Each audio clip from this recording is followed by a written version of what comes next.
नमस्कार। आज हामी फागु पूर्णिमाको बारेमा चर्चा परिचर्चा गर्न गइरहेको छौँ। हाम्रो वैदिक सनातन धर्ममा या शास्त्रीय सम्बत यसको के महत्त्व छ, किन मनाइन्छ भन्ने विषयमा आज हामी हजुरहरूलाई भन्दैछौँ।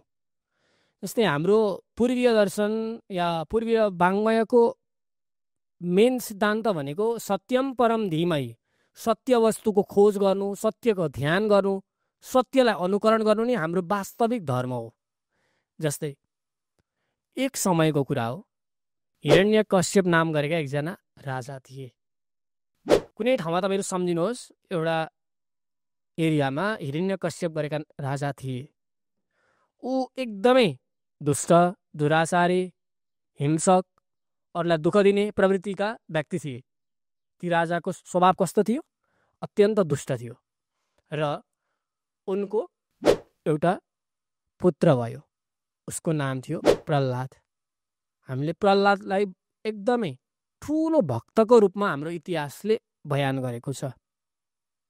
र ऊ एकदमै धेरै भगवानको ध्यान गर्ने, सत्यको खोज गर्ने सानै उमेरबाट उनलाई लगेर गुरुकुलमा राखियो। र त्यहाँनिर उनले हरे राम हरे कृष्ण भगवानको नाम लिन, विष्णुको ध्यान गर्न एकदमै मन लगाउनु भयो। जस्तै हामीले भन्छौँ नि, पारिवारिकमा राजाको स्वभाव कलह गर्ने भए तापनि पुत्र अत्यन्त विष्णु भक्त भएर जन्म लिए। तब ध्यान गर्दा गर्दै पितालाई त्यो गरेको मन परेन।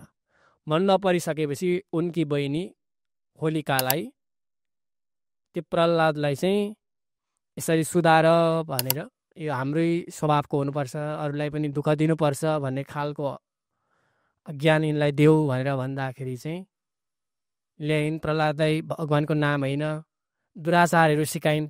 तब प्रह्लादले मान्नु भएन।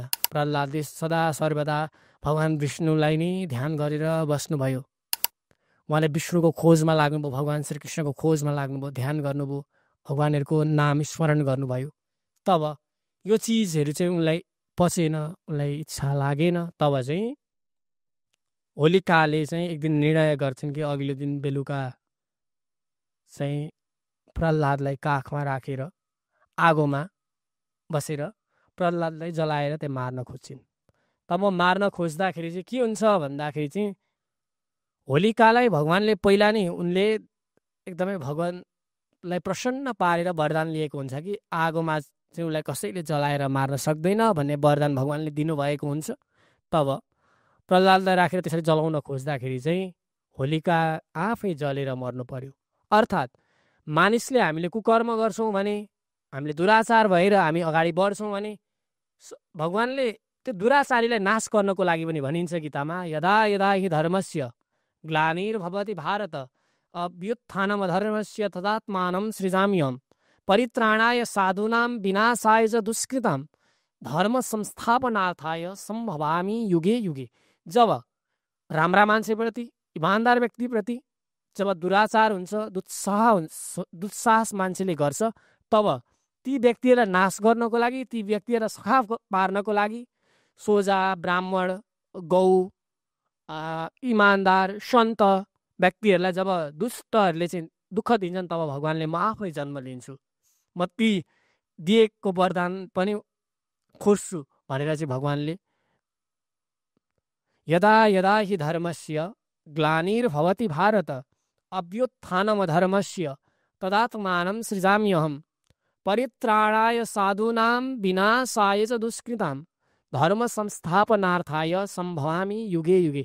जब सन्त सरल स्वभावका मानिसलाई कसैले दुःख दिन्छ, अधर्मीहरूले भने, तब म आफै पुनः जन्म लिएर ती दुराचारी व्यक्तित्वहरूलाई म नाश गरेर धर्मको स्थापना गर्छु भनेर भन्नुभएको छ। त्यसरी नै भगवानले चाहिँ होलिकालाई चाहिँ वध गरेर भक्त प्रह्लादको भगवानले रक्षा गर्नुभएको छ। र अघिल्लो दिन चाहिँ होलिका दहन गरेर भोलिपल्ट हाम्रो नेपाली भूगोलमा, नेपाली परिवेशमा चाहिँ हामीले 2 दिन होली मनाउने गर्छौँ। एक दिन चाहिँ पहाडमा अघिल्लो दिन 29 गते र 1 गते चाहिँ हामीले मधेसमा भनेर 2 दिनको होली मनाउने गर्छौँ। अनि यो वृन्दावनमा हाम्रो पौराणिक इतिहासमा चाहिँ वृन्दावनमा चाहिँ एकदमै ठुलो उत्सवको रूपमा मनाइन्छ र यसमा चाहिँ हामीले हामीमा भएका नकारात्मक विकृतिहरूलाई समाप्त पार्न र सकारात्मक चिन्तन हामीले हाम्रो जीवनमा प्रवृत्ति होस् भन्ने हिसाबले पनि होलीलाई मनाइन्छ।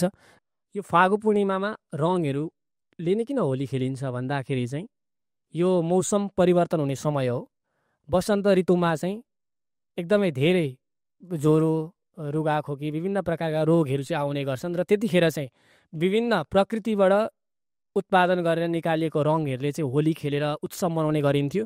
अहिलेको समयमा चाहिँ हामीले जुन कृत्रिम रङहरू प्रयोग गरेर चाहिँ उत्सव मनाउँछौँ, यसले चाहिँ हामीलाई झनै अझै धेरै रोगहरू पनि निम्त्याउन सक्छ। त्यही भएर हामीले यो होली खेल्दाखेरि चाहिँ उत्सव मनाउँदाखेरि पनि संयम, अनुशासित, एकदमै धैर्य भएर मनाउन आवश्यक पनि देखिन्छ।